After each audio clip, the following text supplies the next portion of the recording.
Bill தொகை பாதியாக மிச்சமாகணுமா? டிமார்ட்டில் shopping செய்ய சரியான சீக்ரெட் நாள் எது என்பதை பற்றி இந்த பதிவில் பார்க்கலாம். நடுத்தர மக்களின் பிடித்தமான ஷாப்பிங் தளமாக விளங்கும் டிமார்ட் எப்போதுமே வாடிக்கையாளர் கூட்டம் நிரம்பி வழிகிறது. குறிப்பாக சனி மற்றும் ஞாயிற்றுக்கிழமைகளில் மக்கள் கூட்டம் அலைமோதுவதால் பொருள்களை வாங்குவதிலும் பில் செலுத்துவதிலும் மிகுந்த சிரமம் ஏற்படுகிறது. எனவே வார இறுதி நாட்களை தவிர்த்துவிட்டு திங்கட்கிழமை முதல் வியாழக்கிழமை வரை உள்ள நாட்களில் செல்வது ஷாப்பிங்கை மிகவும் சுலபமாக்கும்.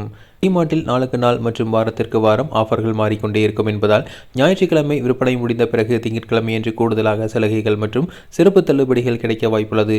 எனினும் மாநிலங்கள் மற்றும் கிளைகளை பொறுத்து இந்த சலுகைகளில் மாறுதல் இருக்கலாம் என்பதால் வாடிக்கையாளர்கள் கவனமாக இருக்க வேண்டும். நேரடி ஷாப்பிங்கிற்கு செல்வதற்கு முன்பாக சம்பந்தப்பட்ட நிறுவனத்தின் அதிகாரப்பூர்வ செயலியை பயன்படுத்தி விலைப்பட்டியலை சரிபார்ப்பது புத்திசாலித்தனமானது.